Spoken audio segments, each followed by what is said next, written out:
Let's stay in the corridors of justice, and today was the day of Governor of Migori Okoth Obado's personal assistant, Michael Oyamo, in court. And Brian Obuya has been following that for us in the courts today. Brian, good evening. What do we know?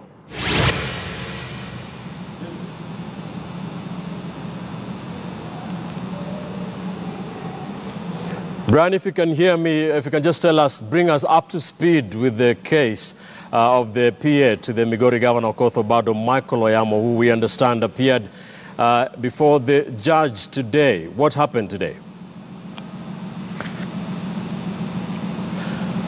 Well, thank you, Ben, and good evening. Well, today that case was up, and we have a story I've actually prepared about the same, whereby the PA has been sent back to the cells for the next 14 days, and he will be appearing on October 8th for a ruling to be made on whether he will be granted bail or not. Remember, the prosecution is arguing that he is an important subject of this investigation. He is an important suspect, and just like the governor, he should not be released on bail. That's what the prosecution argues, saying that given the closeness to the accomplices and possible witnesses, the prosecution argues that it is going to be risky for them to walk freely together with the accomplices and witnesses, saying that it's possible that they are going to tamper with the investigations. They're going to tamper with the witnesses, probably threaten them and collapse the case. So that's what actually happened today, and Michael Oyamo has been sent back to the cells until October 8th. That even as the country waits to see what the judge or the courts will say tomorrow concerning Governor Okoth Obado's bail hearing. Remember, Obado was sent back to the cells at industrial area and waiting that ruling that is going to happen tomorrow. But Ben, now that you have me, let me also just bring in an aspect you had talked to me earlier on, and I couldn't actually get to you over the killing of Monica Kimani that took place in Kilimani area, and just taking a look at some of the links, some of the leads that police officers, detectives have, or rather what they are looking into over this murder, is that they say that the suspect they have with them, Joseph Irungu, so to speak, or rather Joey, or again also known as Joe, is the man who actually killed Monica Kimani. That's what detectives believe, and that's what they want to prove before the court. The important leads they have in this case is that they're saying that they have been unable, or they have not yet been able to get the clothes which the suspect was putting on the day when he says that he was shot. Remember that those who are working closely to these rather ballistic experts, saying that the type of wound that the suspect has is a close-range type of wound, and it means it's a close-range type of wound, and it's possible that the suspect could actually have shot himself. But police say that they're able to prove that if they are able to get the clothes he was actually putting on that day. Police officers, detectives claiming that the man actually went into the apartment of Monica Kimani using a fake ID, fake names, fake telephone numbers, and they want to know why.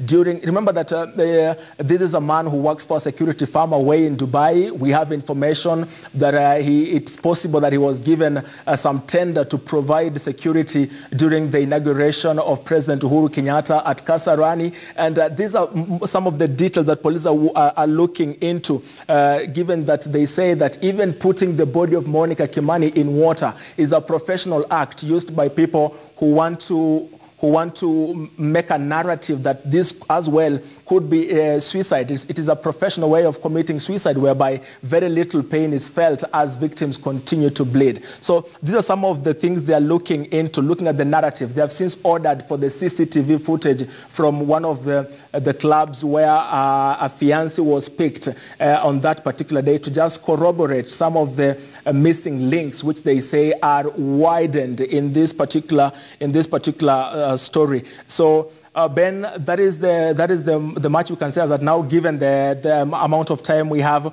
But Joseph Irungu was identified positively by 4 people at the Kilimani police station, whom he later said that they were the people who actually shot him. So police are investigating all that. But let me take you to the story we had done on Oyamo back to the cells and in that Sharon Otieno killing, more cold nights for him.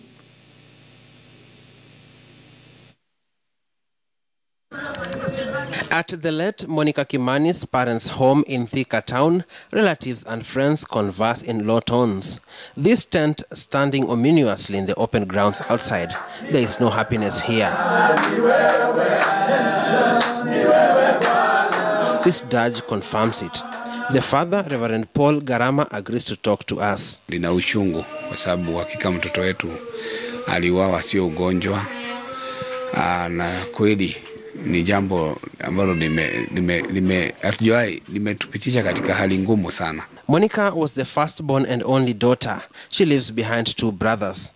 According to the father, her decision to jet in from South Sudan, then informed them she was heading to Dubai shortly thereafter, baffled them. Hiyo sio jambo, hafanyi hivyo. Inakuwa ya kwamba yeye huwa anakuja sana kwanza nyumbani. Lakini wakati huo hakuweza kuja, aliweza kusema ataenda tasafiri alafu atarudi.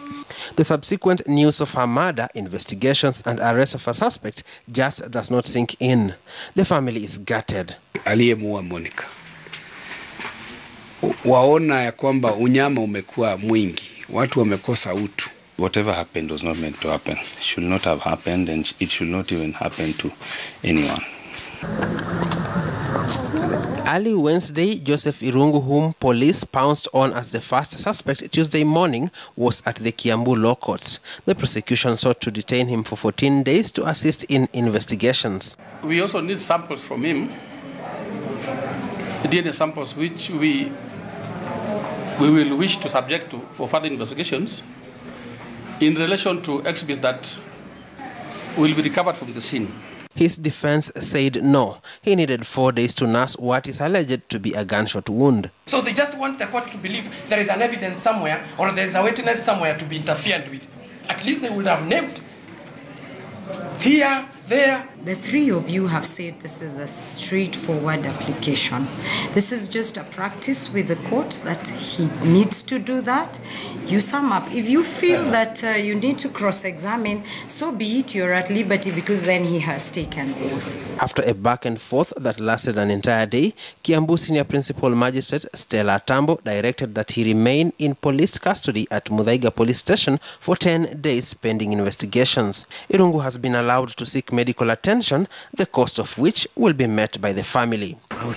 Back at the late Monica's home, preparation for a requiem mass and burial on 28th September are underway.